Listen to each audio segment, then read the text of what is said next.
Allez, salut tout le monde, c'est Zogma, j'espère que vous allez bien. On se retrouve comme chaque samedi pour la vidéo Et Zogma, à quoi tu joues. Cette semaine, j'ai joué quand même à des jeux plutôt légers. On va parler de Stigmeria, on va parler de Écosystème Océan, on va parler de Chronologique et on va parler de Tiny Epic Dinosaurs. Comme d'habitude, n'hésitez pas à vous abonner, à me laisser un petit commentaire. Je vous remercie pour ceux qui ont cliqué sur les liens affiliés sous la vidéo parce que vous avez été nombreux la semaine dernière, donc merci beaucoup, ça me touche.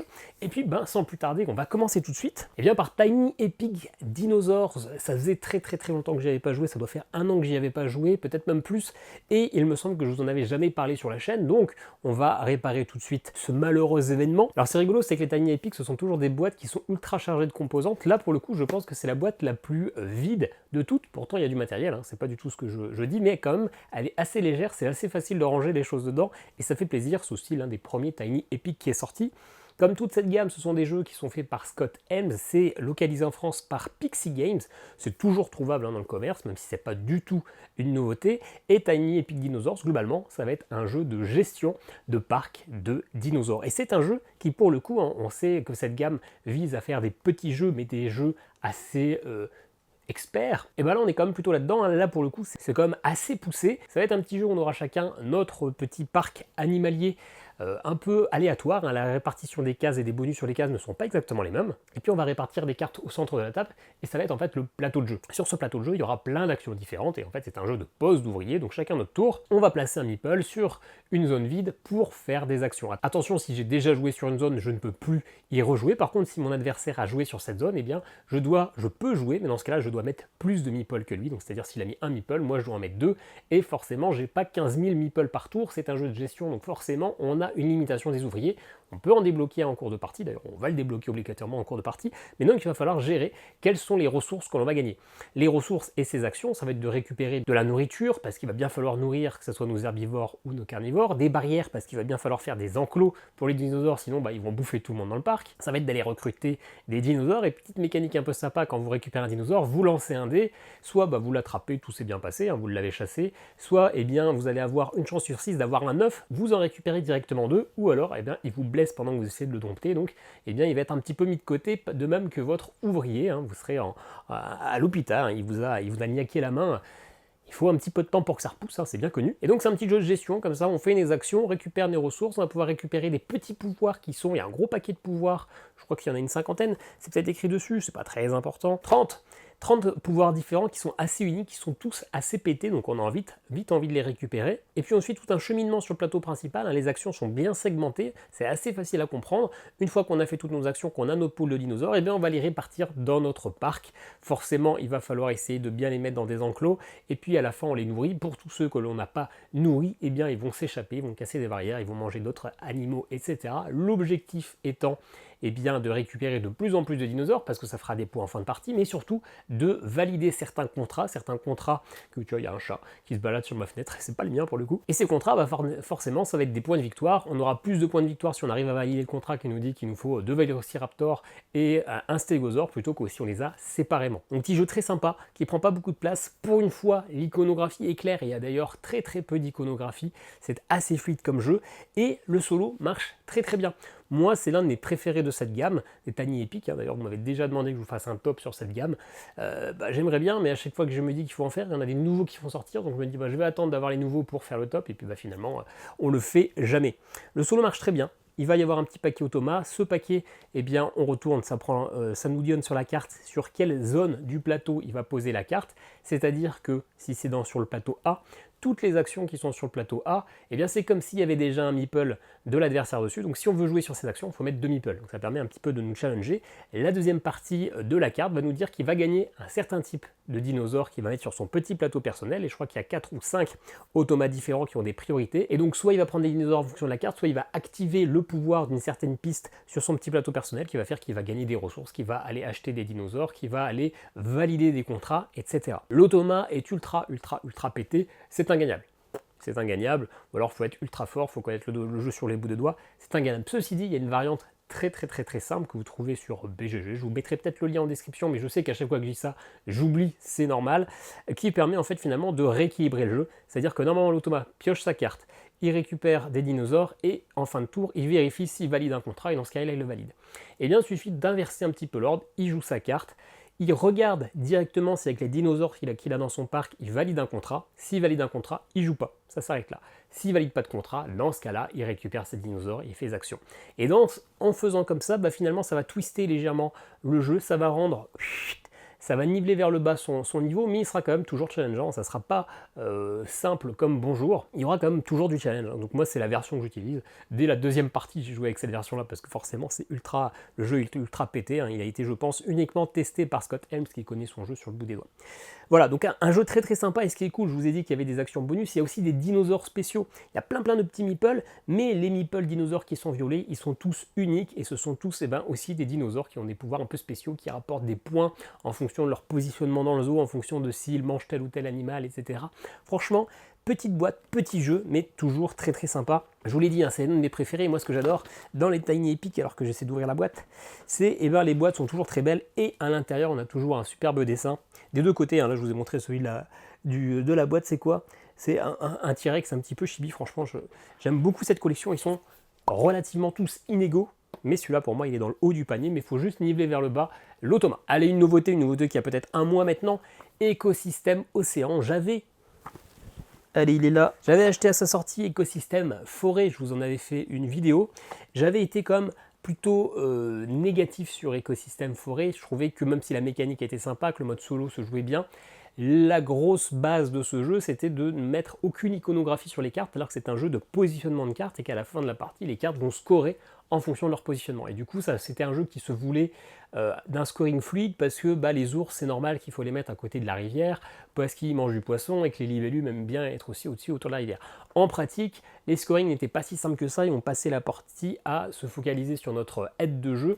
Et donc finalement, ça perdait un peu l'intérêt de ne pas mettre ces iconographies sur les cartes, d'autant plus que les cartes avaient un design quand même un petit peu douteux. C'était pas de l'IA, c'était du dessin mais refait, mais digitalisé, enfin pas digitalisé mais refait sur l'ordinateur. Franchement, c'était pas un immense coup de cœur. Du coup, quand un jeu n'est pas un coup de cœur, j'ai envie d'acheter sa suite. Écosystème Océan, pour voir si ça améliore des choses. Et là, pas du tout. Pas du tout. Le jeu marche toujours bien en soi. C'est-à-dire que vous avez 10 cartes en main, là je vous parle du mode solo, vous avez 10 cartes en main, vous allez en jouer une dans votre plateau qui va être un tableau de 5 x 4. Vous en jouez une dans votre tableau, vous en jouez une dans le tableau de l'adversaire, mais l'adversaire, vous jouez en ligne. La première en haut à gauche, puis vous faites des lignes comme ça, tac, tac, tac, tac, tac, tac. Vous savez exactement dans quel ordre il jouera les cartes. Alors vous pouvez les répartir un peu dans le sens que vous voulez. Une fois que vous avez joué une carte dans son plateau, donc c'est-à-dire que vous avez joué 2 cartes en tout, vous en repiochez une. Ensuite, vous en rejouez une, vous en remettez dans son plateau, vous en repiochez une. Quand il y a eu 5 cartes dans le plateau adverse, c'est-à-dire que vous avez terminé une ligne totalement, là vous repiochez 5 cartes et vous faites ça jusqu'à ce que les 2 tableaux soient terminés. Dans ce cas-là, vous mettez votre scoring et ensuite vous faites la différence entre les deux.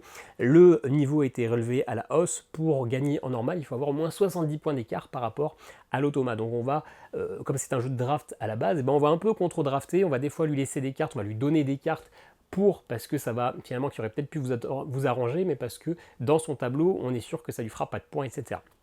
Donc en soi, le système marche toujours bien, c'est un jeu assez léger, ça passe en une partie, c'est 20 minutes, c'est pas trop casse-tête, c'est assez rigolo comme de bloquer l'adversaire, mais c'est exactement le même jeu. C'est-à-dire que sur les 11 scorings différents, il y en a 7, je crois que c'était ça, 6 ou 7 qui sont exactement les mêmes que dans la boîte forêt. Il y a juste le dessin, là forcément c'est des océans, donc on a des tortues, des choses comme ça, des poissons qui changent, mais ce sont exactement 7 sur les 11 scorings sont les mêmes.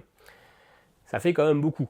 Et puis la petite mécanique qui différencie, c'est que dans le scoring de fin, on avait la biodiversité au niveau d'écosystème forêt, c'est-à-dire qu'on devait on regardait sur le nombre de types de cartes différents, de scoring différents, le nombre de scoring où on avait 0. Et il fallait essayer d'en avoir le moins possible pour avoir le plus de points de biodiversité. Là, c'est pas le cas, on a les cartes qui sont réparties en 3 grandes familles, les proies, les prédateurs, et puis là, le plancton, les trucs comme ça, là, les biominéraux, mais c'est pas des minéraux. Et on reprend le scoring finalement de la plus faible des 3 familles. Donc ça nous oblige à essayer de faire un peu tous les scorings en même temps. Voilà, un petit scoring de fin de partie quand même assez vu. Donc finalement ça n'a pas beaucoup plus d'intérêt, c'est les mêmes scorings. On n'a toujours pas d'iconographie, donc on va toujours regarder sur notre fiche. Alors au départ même ça me perturbait parce que moi, il fallait pas confondre le krill et le plancton, sauf que moi je suis pas expert marin, et j'y connais rien, donc le krill, le temps que je comprenne que c'était des crevettes, il m'a fallu comme 2 parties. Donc j'étais encore plus à chaque fois à me demander qui c'est le krill. Je trouvais pas ça ultra simple. Finalement, j'ai quand même plus retenu les scorings, parce que comme c'est des scorings un peu plus à la con, c'est-à-dire que là, savoir que les lièvres, il fallait qu'ils soient de telle manière, moi, c'était pas aussi, ça me faisait pas autant bip. Là, pour le coup, je trouve ça peut-être un poil plus logique, parce que la murène, effectivement, on sait qu'elle est entre les corails et qu'elle va bouffer du poisson. Il y a quelques petits scorings qui marquent un peu plus, parce qu'effectivement, comme on se focalise un peu plus pour retenir quelle est la carte qui est un mérou et quelle est la carte qui est un poisson, je sais pas quoi, on a tendance à plus retenir que les lièvres, les cerfs, etc., où on connaît l'animal, donc on a moins besoin de cet apprentissage. Donc peut-être que retenir les scores est un peu plus simple, mais c'est toujours pas si évident que ça. On va quand même être focalisé sur notre grille, et puis c'est le même jeu. Quel est l'intérêt de reproduire, de ressortir le même jeu? Je pense aucun. Si on parlait uniquement de écosystème océan, que c'était le seul jeu, je pense que je lui mettrais quand même un Zogma d'argent, parce que ça marche bien, c'est rapide, c'est un petit jeu de pose de cartes et de collection et de positionnement, c'est plutôt cool, mais là en fait c'est exactement le même jeu qui ne corrige aucun des défauts précédents, donc pour moi c'est un Zogma caca, un Zogma de plomb ou un Zogma de fer. Vous en avez été plusieurs à me proposer le macaron pour les échecs entre guillemets. Pour moi c'en est un, ça n'apporte strictement rien, donc si vous n'en avez pas, que ça vous intéresse, allez-y, il est cool, mais si vous avez déjà foré, c'est le même jeu. Je comprends pas comment on peut éditer ce jeu. En plus il y a un troisième épisode qui est sorti aux États-Unis qui s'appelle Savane. Je ne sais pas pourquoi il s'est lancé dans cette trilogie. J'imagine que le Savane sera toujours pas plus travaillé que le précédent, ou en tout cas ne corrigera aucune erreur. J'imagine que j'irai acheter le Savane comme un couillon, comme les 2 premières fois.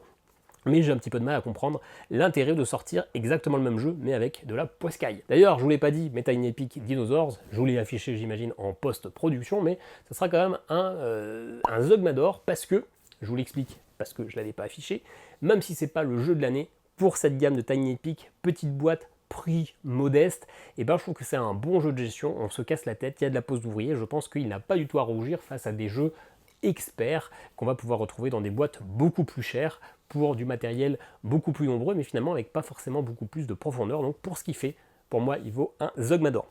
Voilà, c'est très brouillon parce que je suis pressé comme d'habitude, parce que j'ai plein de ménage à faire avant de tourner un live, je ne sais pas si ce sera un live, une vidéo ce soir, avec l'Udema de la chaîne Punchboard sur... Enfin, du coup, je vous dis ce soir, mais c'était hier soir maintenant, sur la pratique des jeux solo. Est-ce que c'est bien? Est-ce que c'est pas bien? Est-ce qu'on est des hommes bizarres? Peut-être, des hommes et des femmes d'ailleurs, et puis des non-genrés, j'imagine, également. Bref, Chronologique est là, il nous regarde, il fait même des beaux yeux doux. J'ai déjà fait la vidéo, j'ai déjà sorti la vidéo cette semaine qui marche plutôt bien, un jeu qui est apparemment pas mal prisé. Jolie petite boîte, c'est vrai, coédition Super Meeple Origames, jeu de Fabien Gridel et Johan Levé, ceux qui ont fait le Turing Machine. C'est illustré plutôt joliment, même s'il n'y a pas beaucoup d'illustrations dans la boîte, mais ce qui est fait, c'est quand même plutôt qualitatif, par Art Apolar et Yann Valéani. C'est un jeu de déduction qui rappelle un petit peu du Cluedo, parce qu'il faut savoir à la fin de la partie qui a tué un tel et dans quelle pièce, entre guillemets. C'est à peu près ça, c'est-à-dire que c'est un jeu de déduction.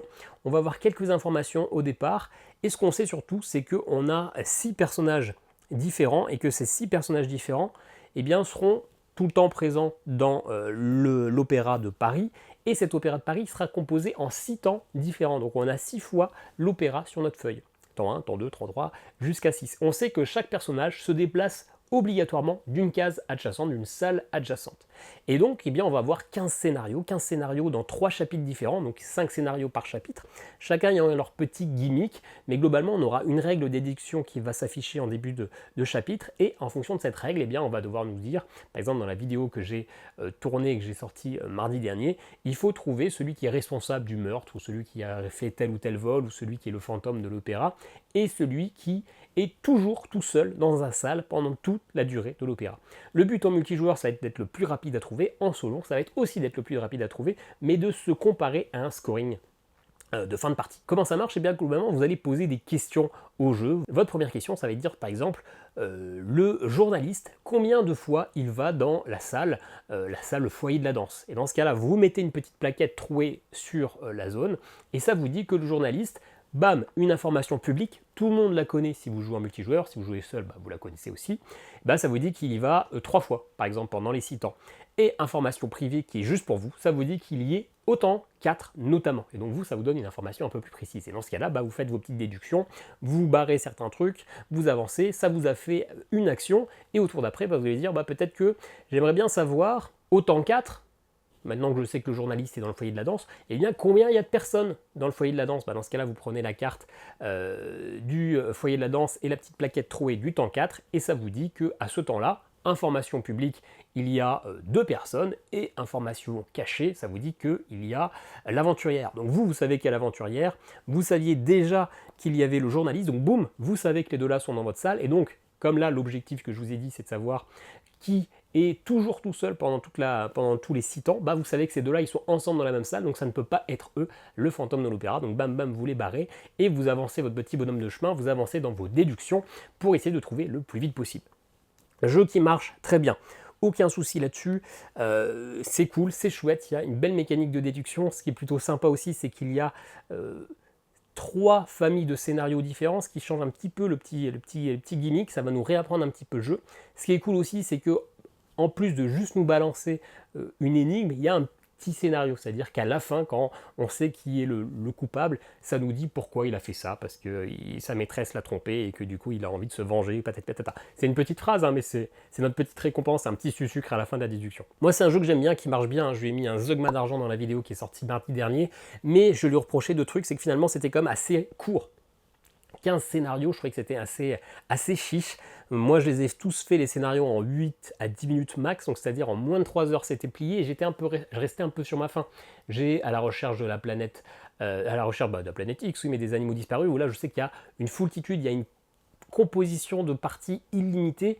Donc bah là, je me dis mince, en 3 heures, j'ai terminé mon jeu. Donc ça m'a un petit peu frustré, mais finalement, c'est vrai que la boîte, c'est 20 €, donc c'est vrai que c'est pas cher, et que du coup, c'est moins cher qu'un unlock, on va moins rejouer. Et là, c'est vrai que les énigmes, bah, si je les refais 3 jours après, j'ai oublié qui c'était, mais globalement, je sais que si j'ai pas eu de mal à le faire la première fois, j'aurais pas de mal à le faire la deuxième fois. Donc c'est vrai que ça manque un petit peu de contenu, mais pour compenser ça, c'est vrai que c'est vraiment pas cher, donc ça marche quand même finalement plutôt bien. C'est pas plus cher qu'un jeu d'énigmes qu'on va faire également une fois, donc cet argument est recevable.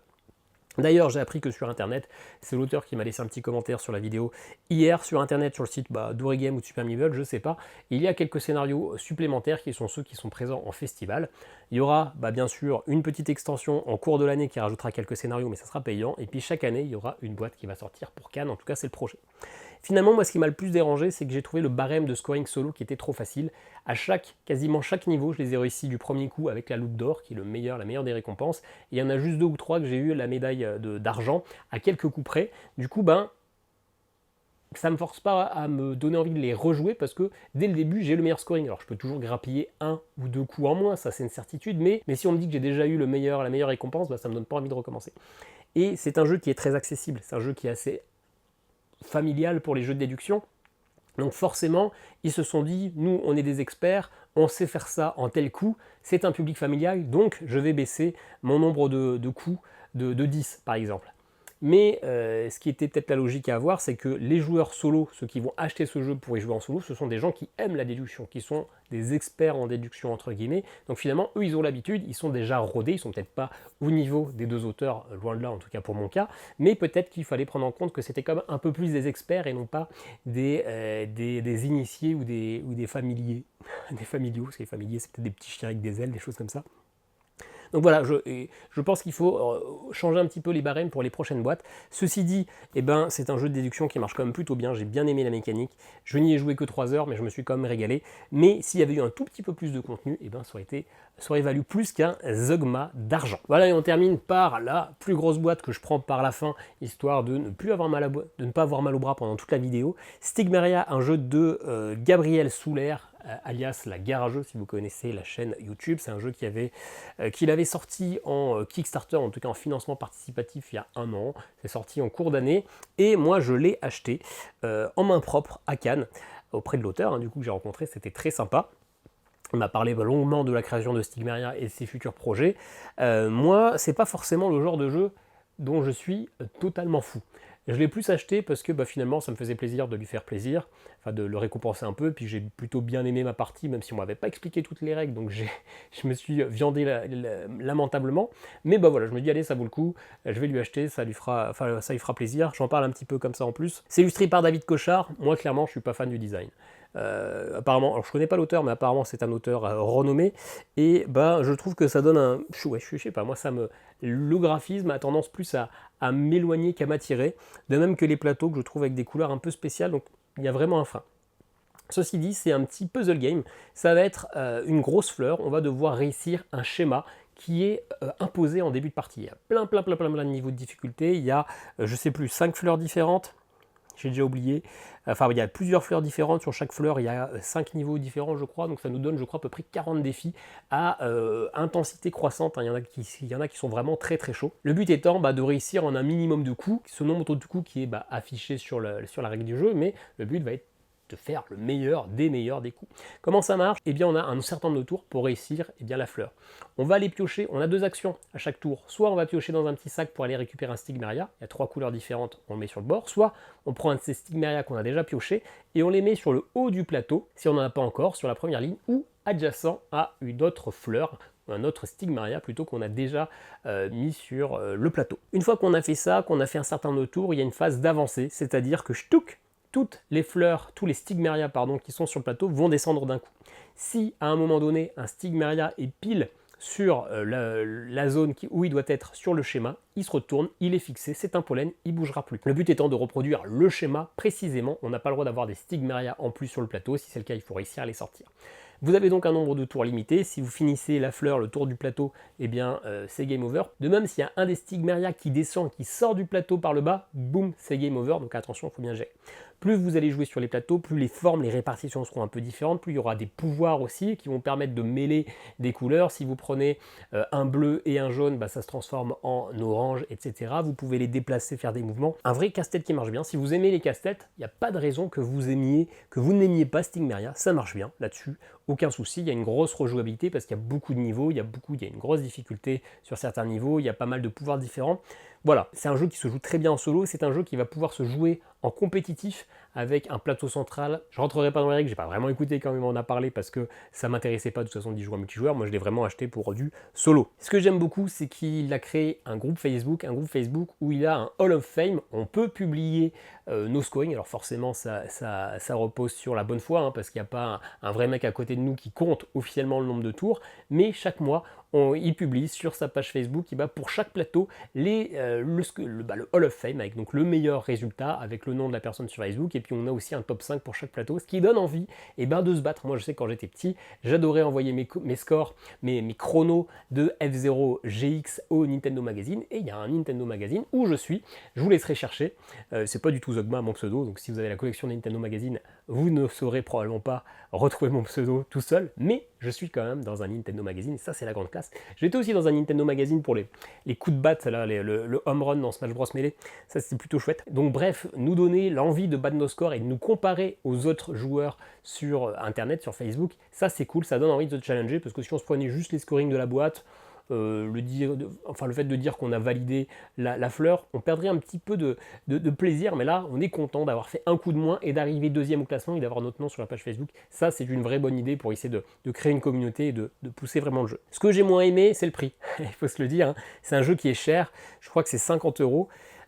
50 €, c'est cher. C'est cher, pourquoi c'est cher? Déjà parce qu'il est tout seul, hein. C'est une maison d'édition indépendante, bien sûr que ça coûte beaucoup plus cher à produire, mais surtout, pour chaque niveau, pour chaque fleur, on a une feuille en papier glacé, en carton glacé, assez épaisse. Finalement, on a ça de niveau dans la boîte, hein, c'est la moitié de la boîte. Peut-être qu'il aurait fallu faire des plus petits schémas, les laisser dans les boîtes. En plus, on a le matériel en plusieurs nombres parce qu'on peut jouer à deux avec cette boîte. Alors c'est sûr qu'avoir la fiche bien à côté de nous, c'est important pour la lecture, pour la lisibilité, etc. Mais ça rajoute beaucoup de contenu pour finalement peut-être augmenter la facture. Je ne sais pas exactement comment il aurait fallu faire pour que ça soit un peu moins cher, mais il y a comme... J'ai quand même l'impression un petit peu que c'est surproduit. De même que le plateau est assez grand, peut-être qu'il aurait fallu réduire un petit peu la boîte. Vous voyez que le format est un peu bizarre, le plateau est plié en 4, donc votre feuille, votre zone de jeu, c'est cette boîte-là multipliée par 4. Donc vous savez que ça prend beaucoup de place sur le plat, ça prend beaucoup de place sur la table. C'est vrai qu'après dans la bibliothèque, ça remplit pas totalement la bibliothèque, mais par contre ça prend beaucoup de largeur, avec un design qui pour moi un petit peu, voilà, c'est cette association de violet, de vert, de orange, moi ça me freine un petit peu. Et donc finalement au premier regard, hein, quand je voyais des vidéos sur internet, j'y allais pas trop. trop parce que ça m'intéresse, parce que visuellement ça me perturbait, que je trouvais ça pas très joli et qu'en plus je trouvais ça peut-être un peu cher. Alors que le jeu marche bien, il n'y a aucun souci là-dessus, et puis il y a une communauté qui est encore assez légère, mais qui essaie de se challenger, de pousser les records sur Facebook. Donc clairement, si vous aimez, je pense pas que j'en ferai une vidéo parce que j'ai déjà plein de choses à faire en vidéo et qu'il y en a déjà pas mal qui sont sortis sur Canal Jeux, sur Ludiquement Solo, sur sa chaîne à lui, Garageux bien évidemment. Donc n'hésitez pas à aller vous renseigner sur le jeu. Si vous aimez ce genre de jeu, ça marche très bien. Zeugma d'argent pour moi. Voilà, je sais pas si c'est très clair parce que j'ai l'impression d'avoir bafouillé plein de fois. De toute façon, il y aura des cuts dans tous les sens, mais j'espère que les phrases, ça sera pas trop un peu haché, là, à la manière d'un robot. J'ai un peu galéré à parler des jeux aujourd'hui. Forcément, dès que je me presse, eh bien, il y a la langue qui fait n'importe quoi. Dans tous les cas, n'hésitez pas à me dire ce à quoi vous avez joué cette semaine. La semaine prochaine, on aura en vidéo bien la partie d'Age of Rome que j'ai tournée maintenant il y a peut-être 2 mois. Et je pense qu'il y aura soit la vidéo sur écosystème océan, ou alors Rove, le microgame de Matago, ou alors peut-être que je sortirai les 3 sur la semaine. Je ne sais pas si j'ai assez de contenu derrière pour rattraper un petit peu le retard. En ce moment, je suis en train de jouer à Sleeping Gods, donc ça me prend pas mal de temps. Je ne suis pas sûr que la semaine prochaine, il y aura vraiment une vidéo Ezogma à quoi tu joues, mais je vous prépare de toute façon bientôt une vidéo sur Sleeping Gods. N'hésitez pas à vous abonner, encore une fois, il y a des petits liens affiliés. Ciao, ciao!